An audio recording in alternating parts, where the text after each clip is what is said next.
इंदौर में बिजली विभाग से जुड़ी केंद्र सरकार की इंटीग्रेटेड पावर डेवलपमेंट स्कीम के तहत 530 करोड़ की योजना में हुए घोटाले को लेकर जांच चल रही है, लेकिन जांच में अधिकारियों के तबादले किए गए हैं। अभी तक उन पर कोई कार्रवाई नहीं की गई है।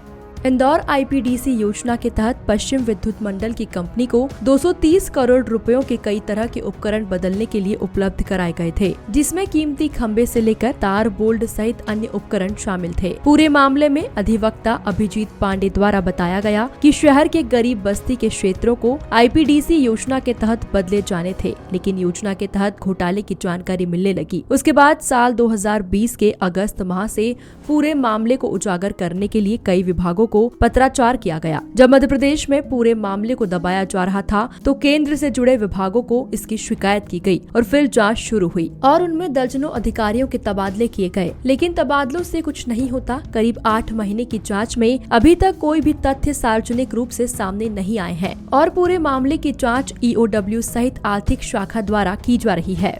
पश्चिम क्षेत्र विद्युत वितरण कंपनी, जिसको आईपीडीएस, केंद्र सरकार की एक योजना थी आईपीडीएस, जिसके तहत पूरे पश्चिम क्षेत्र की जितने भी जिले थे उन सब में बिजली के उपकरणों को सुचारू रूप से लगाने का एक कार्य सौंपा गया था। न केवल इंदौर बल्कि पूरे इंदौर के जितने भी कंपनी के जिले हैं उन सब में काम होना था। मेरे द्वारा इस पूरे मामले की शिकायत 2020 के अगस्त महीने से लगातार की जा रही है। जब मामले पे मुझे लगा कि इंदौर या मध्य प्रदेश की विद्युत वितरण कंपनी इस पर संज्ञान नहीं ले रही है, तो दिल्ली में इसकी शिकायत केंद्र सरकार को करी थी।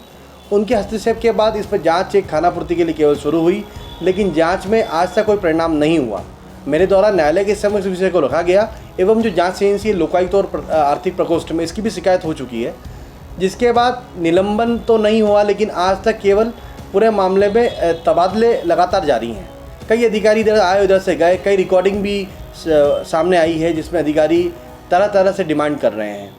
मेरा सीधा विभाग और सरकार से ये मांग है कि इस पूरे मामले पे सख्त से सख्त कार्रवाई की जाए। जो माल सरकारी प्राइवेट लोगों को बेचा गया है उन पर भी एफआईआर की जाए और जो अधिकारी इस पे शामिल है उस पर अब तबादला ना करते हुए सीधे निलंबन की कार्रवाई की जाए। देखिए, 230 करोड़ केवल इंदौर शहर के लिए फंड जारी हुआ था। पूरे पश्चिम क्षेत्र विद्युत वितरण कंपनी की बात की जाए तो 530 करोड़ से ज़्यादा का फंड आया था, जिसके उपयोग करते हुए बिजली के तरह तरह के डीटीआर और खंबे जैसी चीज़ों को लगाना था, लेकिन ये सब कागज़ों पर लगा है। आज तक जांच के नाम पे कोई जांच की रिपोर्ट इनने आज तक सार्वजनिक नहीं करी है। पिछले 8 महीने से केवल जांच कर रहे हैं। मेरा वरिष्ठ अधिकारियों से भाई आरोप है कि जांच के नाम पर आप एक और नया भ्रष्टाचार क्यों कर रहे हैं। अगर आपने जाँच करी है तो जाँच में जो भी हो अधिकारी घोटाले में शामिल है या नहीं उसको सार्वजनिक तो किया जाए। शोकॉज नोटिस जारी करके क्या दिखाना चाहते हैं आप? पश्चिम विद्युत मंडल द्वारा निजी company Shema enterprises limited, Vikrant enterprises सहित अन्य एक कंपनी को काम दिया गया था। इंदौर से मृदुभाषी के लिए चंकी बाजपेयी की रिपोर्ट।